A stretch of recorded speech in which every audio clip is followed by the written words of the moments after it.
Great music there, Claude. Senator Rand Paul is the United States Senator from Kentucky. We are honored to have him join our show right now. Good morning, Senator. Good morning, Bill. Glad to be with you. Great to have you with us, sir. Veterans of Foreign War speech. What was this, Monday? Or it was earlier this week sometime, I think? Yeah, we had the National Convention in Louisville, and I think 4,000 or 5,000 veterans of foreign wars. It was really exciting to be able to give a speech there. I remember speaking to that group several years ago. It's a wonderful audience. How were you received? You know, very well. I think when you tell our soldiers that we shouldn't be sending money to countries that are burning our flags, they stood up and cheered, as most, I think, good patriotic Americans would. And it really is one of the mistakes of our foreign policy. We keep sending money to countries that really don't like us. Yes, I think that's a very reasonable point of view. What about engagement in wars? You're talking to people who've been in wars. You know, there's certainly a hawkish wing to the Republican Party, and there's a hawkish part of America. I've been identified with the neoconservative, movement of engagement. I've been in favor of engagement. I suspect some places where you haven't.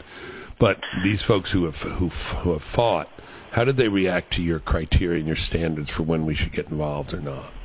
You know, and I think it's not some sort of absolute doctrine, but I Right. think that in general that people who have fought in war and who have been involved in combat, either been wounded or had to kill others, really aren't the most eager to go to war. Yeah, in fact, right. I quote Eisenhower often, who says, "I hate war like only a soldier can hate war."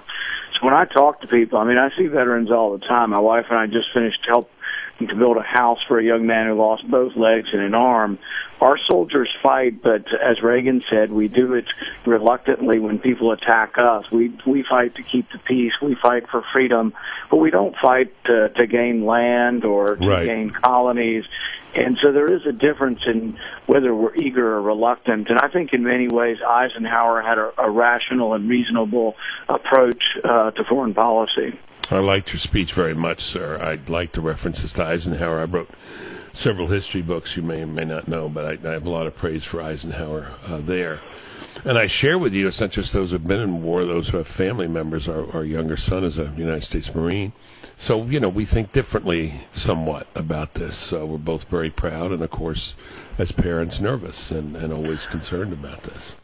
Yeah, we have a nephew who joined right after 9/11, flies the P-3 in the Navy, and so our family has had several members who've been in the military also. I think it's the interesting thing that's sort of mistaken is that people think universally that every young man and every young woman who's in the military is eager for another war. They will go and do what their duty is, and I think so many of them are proud that we, defended against those who attacked us, on 9/11. But if you interview the young soldiers at Fort Campbell and ask them, most of them can't give their opinion because they're not supposed to. Yes. But if you ask them privately, are you eager for a deployment now in Syria, I think most of them will tell you no, and that they're not positive exactly what we would be fighting for in Syria. And what really troubles me about some of the people who are eager to go there is that someone from the administration told me last week that our goal is to fight to stalemate.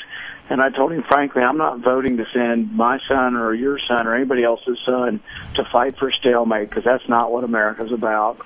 Good. Senator Rand Paul from Kentucky is our guest. Let's go through this talk a little bit, or some examples.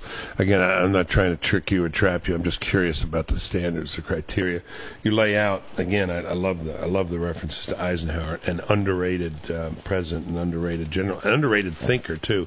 I saw some documents you may be interested in where Eisenhower had drafts of speeches, and then they came back with with edits from John Foster Dulles and other people, other intellectuals, and Eisenhower would be crossing them out and correcting them in their allusions to history or classics. He was a very, very well-educated man. America's never backed down from a fight, he said, but we should never be a nation that's eager to get involved in civil wars that don't affect our national security. Would you take out the word civil too? Would you say we shouldn't get involved in wars that don't affect our national security? Well, I think it's a debate, and this is where it becomes difficult, particularly if we don't ever debate what is our national security, because you might say something is and I might say something isn't, and that's what a debate is useful for, and that's why I think that debate should happen And importantly, it should happen in the legislative branch, not just the executive branch. And, Madison was very keen on this, that we separate the powers and that we gave the power to declare war to the legislature in some ways to cool things off and let there be a reasonable debate. I'm not sure I can give you an exact doctrine of what is and what isn't, but I think that there are things that we can get to. For example, my personal opinion, looking at the facts as I know it in Syria, is that it's a tragic civil war and people are being killed and there's horrible civilian deaths and injustice. But I don't see what our role necessarily is being very clear, and that there's some sort of threat to our national security. And when I look at it, my concern is that there are some things that I think will be ironic, if not tragic. One of them would be that we would be funding Islamic rebels against Christians who are largely on the other side of the war.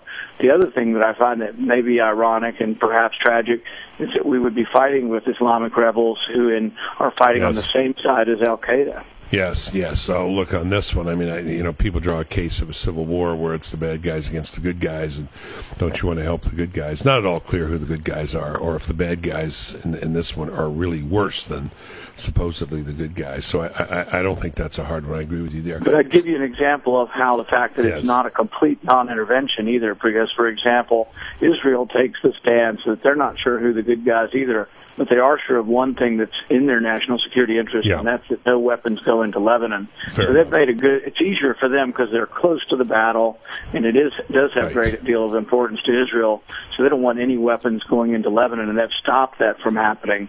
I think a clear episode of something that could be dangerous to the region and the world would be if all of a sudden chemical weapons are crossing the border. And so there are certain things that I think that we have to be involved with.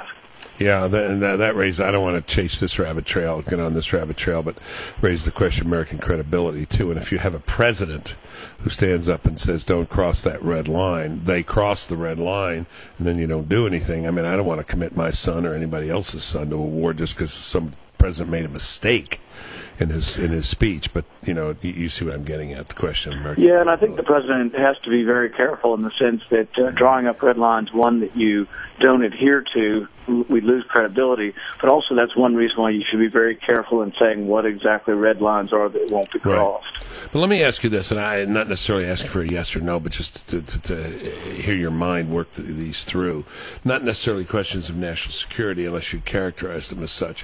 First Gulf War wasn't really a question about our national security, and it really was about oil, as James Baker said. It was a world supply of oil, and it mattered.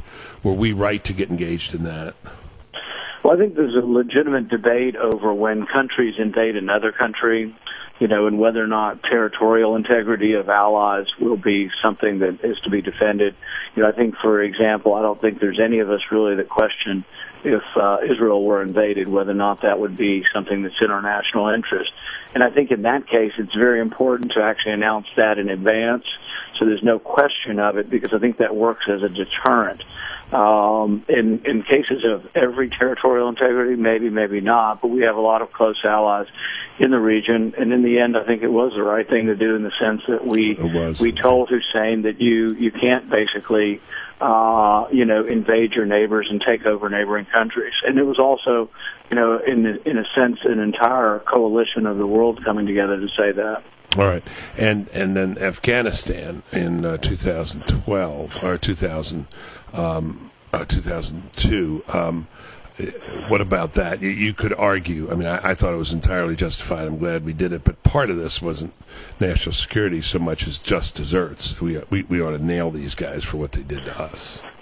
Yeah, I would probably still include it as national security simply because these were people who all the evidence pointed to the fact that they were harboring people who were doing the organizing of this, and that if they've attacked and killed 3,000 citizens and they're plotting and working again to do the same thing, that I think you could argue that's in your national security.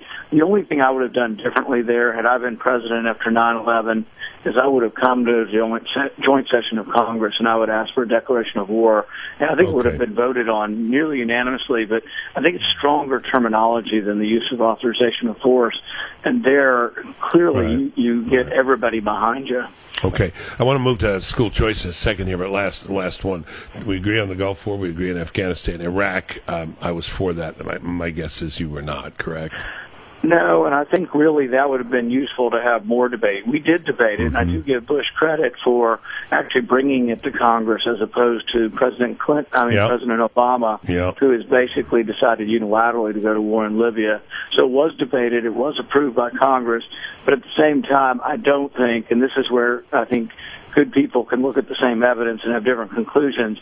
I just didn't make the conclusion that was in our national security interest, and maybe it took our eye off the prize, which was really getting to the terrorists, not only in Afghanistan, but really in many areas around the world. All right. Well, you and I will disagree on that because of the terrorists, I think, who were in Iraq already, but that's for another time. I want to get to, just for a minute, we just have 2 minutes left, Senator Paul, and we're grateful for you coming on.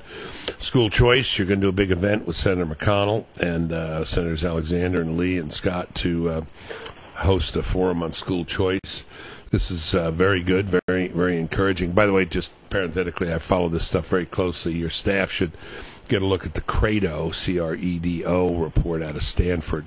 It's about charter schools, and it's the CREDO study just released 2 weeks ago. It's very, very interesting and very positive about charter schools and school choice. Go ahead, sir. Tell us what you're doing. Well, I think it's amazing what can be done. And, there was I don't know if you remember the movie Stand and Deliver or the Jaime Escalante. We may have talked about that before. It's one of my best friends. Yeah. Well, what I love about it is that it shows that any child can learn. There isn't any sort of kid from a poor neighborhood who can't learn given the right kind of opportunity. And I think the voucher program in D.C. has worked. What our hope to do next week is to show the faces of these kids, hear their stories, and to do a little bit of what they did in the movie Waiting for Superman, and that's to show the human element of how it changed the lives of some of these kids and gave them a chance, took them from rotten schools, really gave them an opportunity. Great. Well, I look forward to more conversation on that. I will tell you about how I went to L.A., went into his classroom, brought him back, and asked Ronald Reagan to have lunch with Jaime Escalante. And that's awesome. Yeah, I would love to tell you about that sometime. Let's talk about school choice sometime, Senator. Let's have lunch or breakfast or something. Thank you, Senator Paul. Thanks a lot, Bill. We appreciate it. Thank you, sir.